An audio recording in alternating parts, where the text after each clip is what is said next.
पवन शर्मा। दोस्तों, एक बहुत ही इंटरेस्टिंग खबर है अग्निवीर को लेकर। 2022 में केंद्र सरकार ने एक स्कीम लाई थी अग्निवीर कि फौज में 4 साल के लिए युवाओं को मौका मिलेगा, उसके बाद उन्हें रिटायर कर दिया जाएगा।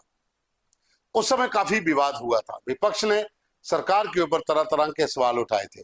आधे से ज्यादा रिटायर्ड फौजी जनरलों ने भी इसके ऊपर आपत्ति की थी कि ये स्कीम ठीक नहीं है। अब 4 साल पूरे होने वाले हैं, यानी कि अगले साल एक बैच जो है वो पहला बैच जो है वो रिटायर होगा।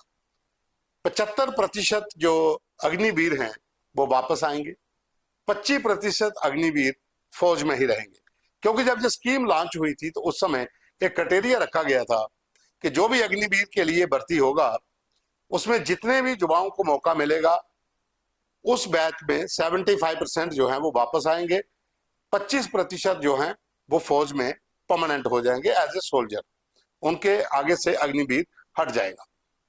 अब जो 75% वापस आ रहे हैं उसके लिए सरकार ने एक स्कीम तैयार कर दी है, और स्कीम है जितने भी स्टेट्स जो बीजेपी रूल स्टेट्स हैं वहां पर पहले ही कहा गया था कि पैरामिलिट्री फोर्सेस में, स्टेट गवर्नमेंट्स में, स्टेट पुलिस में उनका एक कोटा निर्धारित होगा जो अग्निवीर आएंगे।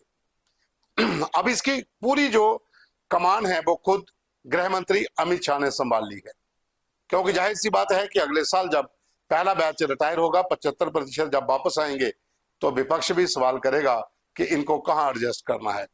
तो उसकी तैयारी पहले से ही हो चुकी है। जो जानकारी हमारे पास है कि एक नोटिफिकेशन जारी कर दी गई है, गृह मंत्रालय के पास ये पूरी कमान है, गृह मंत्री खुद इसको लीड कर रहे हैं। और आप जानते हैं जब अमित शाह लीड करते हैं तो फिर बात में दम होता है और काम में भी दम होता है। तो अब वो खुद लीड करेंगे अग्निवीर की इस योजना को लेकर। तमाम जो स्टेट्स हैं जहां जहां पे बीजेपी की सरकारें हैं वहां पर जो पहले कहा गया था कि स्टेट गवर्नमेंट्स में भी जॉब उनके लिए कोटा रखा जाएगा। पैरामिलिट्री फोर्सेस में तो पहले से ही अनाउंसमेंट हो चुकी है।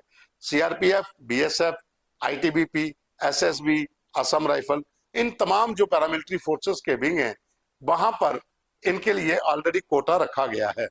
अब वो कोटा भरा जाएगा और उसके साथ ही स्टेट गवर्नमेंट्स के भीतर जो जॉब होंगी उसमें भी इनका कोटा होगा। जो बीजेपी रूल स्टेट्स हैं जहां जहां पर भाजपा की सरकार है, अब वहां पर इनको लगाया जाएगा।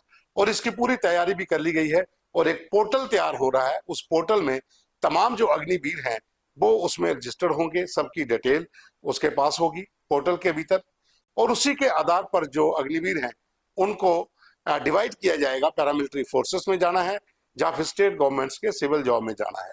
तो ये एक बड़ी तैयारी सरकार अब से करना शुरू हो चुकी है, क्योंकि 2026 में पहला बैच जो है वो फौज से रिटायर होगा। जो 75% अग्निवीर हैं वो वापस आएंगे।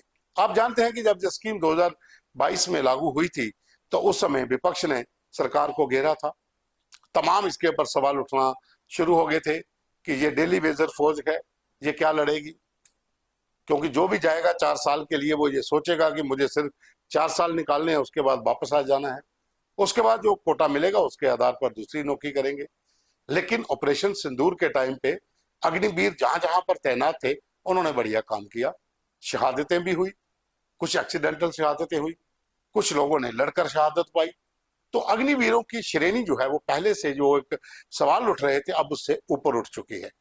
तो अब अग्निवीरों के लिए केंद्र सरकार, गृह मंत्रालय जो है वो अपनी पूरी तैयारी में है कि हम इनको किस तरह से एडजस्ट करेंगे। और ये एक बड़ी खबर भी है, क्योंकि 2026 में जब पहला बैच वापस आएगा 75% जो अग्निवीर हैं, अगर सपोज करिए 5000 अग्निवीर फौज में गया है उसमें से 25% ही आगे जाएंगे, तो बाकी वाले जो वापस आते हैं तो उनको स्टेट गवर्नमेंट्स के जॉब्स के भीतर, पैरामिलिट्री फोर्सेस की जो जॉब है उनके भीतर उनका कोटा होगा। यानी कि जो भी जॉब करना चाहेगा कहीं ना कहीं उसकी एडजस्टमेंट जरूर हो जाएगी। और साथ में जो भी अग्निवीर गया है वो 10 लाख रुपया साथ लेकर आएगा, उससे वो अपना सर्कल भी चला सकता है, कोई और अपना काम भी शुरू कर सकता है, जॉब भी कर सकता है। पहले तो इसके ऊपर थोड़ा भ्रम था, लेकिन आहिस्ता आहिस्ता वो भ्रम दूर होता गया। और अब सरकार जिस तरह से नोटिफिकेशन जारी हो चुकी है कि केंद्रीय गृह मंत्रालय पूरी तैयारी के साथ एक लिस्टें बन रही हैं, एक पोर्टल स्थापित होगा, उस पोर्टल के भीतर तमाम जानकारियां होंगी, डिटेल्स होंगी कि कहां कहां पर